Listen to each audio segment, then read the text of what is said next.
Bongino to quit his FBI position due to the job hurting his marriage. I would think the way you behave and the lies you tell would hurt it, but apparently, no, it's his FBI position that is causing marital strife. What is the shortest time a deputy director of the FBI has served? Dan Bongino, stepping down from his role as deputy director of the FBI after less than a year. Only the best people. He's reportedly going to return to podcasting, where he can tell more lies without the media showing up asking a few questions. What a despicable character. Why is everyone so strange? It's just really very distracting. You try doing it, looking at this. You try reading the notes this team has given you, looking at that picture. It's just not easy. You can close your eyes and just listen at home, but I've got to keep my eyes open. And I'm telling the team, who I love and adore, they're only doing their job. They do it superbly.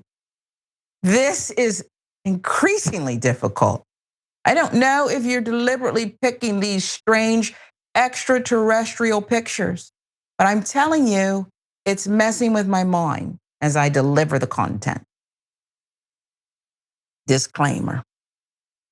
The FBI Deputy Director Dan Bongino on Wednesday said he will leave that post in January. Bongino, a former police officer, Secret Service agent, conservative radio and podcast host who trafficked in conspiracy theories, was a controversial pick by President Donald Trump for the number 2 slot at the FBI. Bongino, who will leave after less than a year on the job, is one of the first major figures of Trump's second term to step down. He's a father of 2. He's been open about the strain the job has placed on his marriage. He thanked President Donald Trump, Attorney General Pam Bondi, and FBI Director Kash Patel before voicing his gratitude to the American people for allowing him to serve. Those same insiders further allege that the father of 2 has already begun packing up his office, sending office knickknacks and other possessions back to Florida, where his wife Paula still resides. In May, during an appearance on Fox and Friends, he admitted that he was struggling with living apart from his wife of more than 20 years, with whom he shares 2 daughters, explaining that the separation felt like a divorce in some ways. Imagine how separated families held in detention feel, Bongino.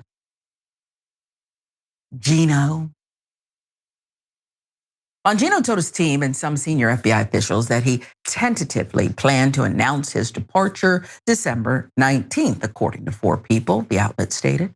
Several people said some of Bongino's personal effects have been cleared out of his office as of last week. Bongino shared the news to X. I want to thank President Trump, AG Bondi, Director Patel for the opportunity to serve with purpose. What was the purpose? Except to irritate us and no show up at the job and fight with people behind the scenes. He said in a post on X, most importantly, I want to thank you, my fellow Americans, for the privilege to serve you. Those are speeches that should be reserved for people who've been on the job at least a year. I don't even know if you were a professor, are you even tenured yet? You don't make these long speeches about thanking your fellow Americans for the privilege to serve when you've been there in the role about 10 minutes. That's crazy. Speaking of crazy, President Donald Trump responding, asked why Bongino was leaving his post at the FBI. Trump told reporters, Dan did a great job. I think he wants to go back to his show. Mr. President, we thought he was doing the show as the number 2 at the FBI. We thought the show never stopped. At least, Jamie, that's what I thought. That the show is one continuous episode. There's no peaks. There's no season, finale. This is all the show. What say you?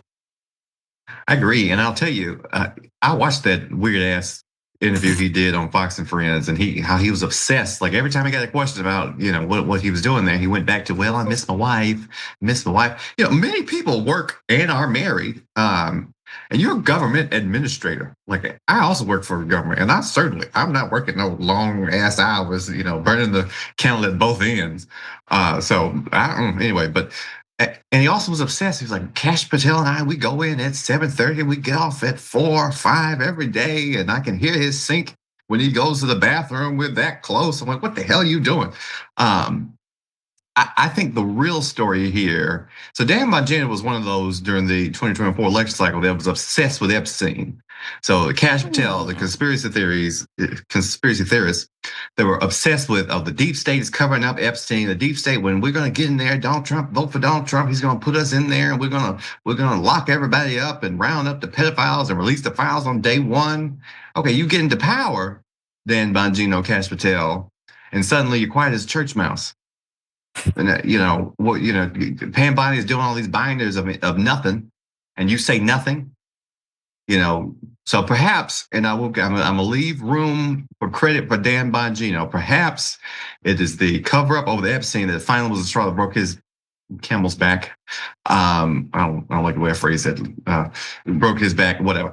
And maybe when he goes back on his show, he will tell us as a former insider, now turned outsider, look, I tried and I was, subverted. There were all this redaction of all these crazy things, and I just could not, in good faith, continue my job working on the cover up. If that's not the first thing out of his mouth, I don't want to hear about Dan Bongino ever again. I hope he and his wife are very happy. I don't know what he could do that's less. Well, I'm sure he wasn't doing hardly anything, but.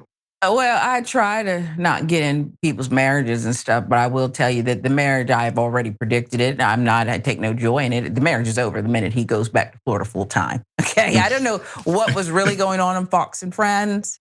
I don't know, why I need to hear about Kash Patel's bathroom. Did he hear him like holding the girlfriend's hair back as she threw up in the toilet too? Because we know her and her friends like to get crunk and inebriated and stuff with. He got tired of being a chaperone. He had to be a chaperone. Right. He got tired, Ain't nobody trying to hear all this. Go on back to your show and tell more lies. We'll get on with. I would trust Dave Chappelle in the role. If that's who they should get to step in as the second in charge of the FBI. We'd have more transparency, more brilliance. You're right. It's already humorous, but at least the humor would go somewhere. It would make sense. Bunch of fools. Best of luck to you. You don't get a watch or anything, just get to stepping.